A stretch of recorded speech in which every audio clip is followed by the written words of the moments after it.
ایک شخص آیا اور آقا کریم کی خدمت میں اس نے عرض کی، یا رسول اللہ صلی اللہ علیہ وسلم، کون سا صدقہ ہے جس کا اجر زیادہ ہے؟ جب آپ کاروبار کرتے ہیں تو کاروبار میں یہی کرتے ہیں کہ میں انویسٹمنٹ وہاں کروں جہاں نفع زیادہ آئے، تو یہ بھی اللہ سے تجارت ہے، ایسی تجارت جس میں نقصان نہیں ہے، نقصان تو یہ طے ہے نہیں ہوگا، لیکن نفع زیادہ آئے یہ تو آرزو ہو سکتی ہے تجارت کرنے والے کی۔ تو اس نے حضور کی خدمت میں آ کے سوال کیا، فرمایا کہ بہترین صدقہ وہ ہے اجر کے اعتبار سے، فضل و شرف کے اعتبار سے، اس حالت کے اندر کہ جب تو تندرست ہو، صحیح ہو، اور تجھے مال کی ضرورت اور حاجت اور لالچ بھی ہو، اور تجھے یہ دھڑکا بھی ہو کہ اگر میں نے خرچ کر دیا تو میرا کیا بنے گا، خرچ کر دیا تو میں کہیں فقیر نہ ہو جاؤں، حالات ایسے چل رہے ہوں، کساد بازاری کا دور ہو، اور تجھے یہ ڈر ہے کہ اگر میں خرچ کیا تو میں خود بھی تو فقیر ہو سکتا ہوں، اور تجھے اس پیسے سے جو تو خرچ کر رہا ہے نفع بخش کوئی کاروبار بھی مل سکتا ہے، اس سے تیرے رزق میں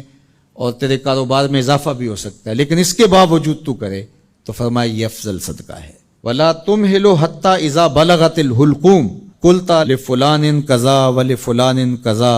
وَقَدْ كَانَ لِفُلَانٍ، نہ یہ کہ جب تیری سانس اکھڑ رہی ہو اور آخری ہچکیاں آ رہی ہوں اور سانس حلق کے قریب پہنچ گئی ہو، اور پھر تو کہے یہ میرا مال فلاں کو دے دینا، اتنا فلاں کو دے دینا، اتنا فلاں کو دے دینا۔ اللہ کے محبوب نے فرمایا تو نہ بھی کہتا تو یہ پھر بھی تیرا نہیں ہے، اب تو سب کو چھوڑ کے جا رہا ہے۔ تو بہترین صدقہ وہ ہے کہ جو اس حالت میں کیا جائے جب بندہ خود تندرست ہو، اس کو مال کی ضرورت ہو، اس مال سے عیش و عشرت کر سکتا ہو۔ عمومی طور پہ جوانی کے ایام کے اندر بندہ کہتا ہے یہ جوڑنے کا وقت ہے، حالانکہ اس وقت افضل صدقے کا وقت ہوتا ہے۔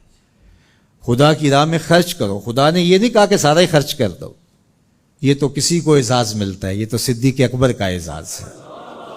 حضور علیہ السلام کی خدمت میں ایک اور شخص بھی آئے اور انہوں نے بھی سارا مال دینا چاہا، تو آقا کریم نے فرمایا نہیں، سارا خرچ نہیں کرو، اپنے بچوں کے لیے بھی رکھ لو۔ یہ اعزاز صرف حضرت ابوبکر صدیق رضی اللہ تعالیٰ عنہ کو دیا۔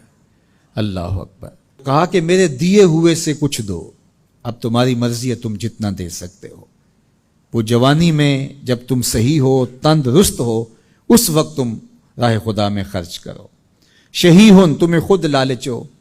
انسان کہتا ہے کہ اب میں پیسے جوڑوں گا تو جوڑتے جوڑتے جوڑتے میں بہت جو ہے وہ بہتری کی طرف چلا جاؤں گا، لیکن صدقے کو ان حالات کے اندر بھی ترک نہ کرے۔ تیسرا، تخش الفقرہ، کہ تمہیں فقر کا اندیشہ ہو کہ اگر میں نے دیا تو آج کل جو حالات ہیں تو میں خود کہیں فقیر نہ ہو جاؤں، لیکن امتحان یہی ہے جب ضرورت کو محسوس کرو، تمہیں خود فقر کا ڈر بھی ہو، پھر بھی راہ خدا میں خرچ کرو، تمہارا رب تمہیں فقیر نہیں ہونے دے گا۔ اس لیے کہ حضور علیہ السلام نے قسم کھا کے کہا، ما نقص مال عبد من صدقہ، میں محمد صلی اللہ علیہ وسلم قسم کھا کے ضمانت دیتا ہوں کہ صدقے سے مال گھٹتا نہیں ہے۔ اللہ اکبر۔ اور پھر وَتَامُلُ الْغِنَا، اور تم یہ سوچتے ہو کہ یہ پیسے ہم لگائیں گے کاروبار میں، فلاں جگہ پہ انویسٹ کریں گے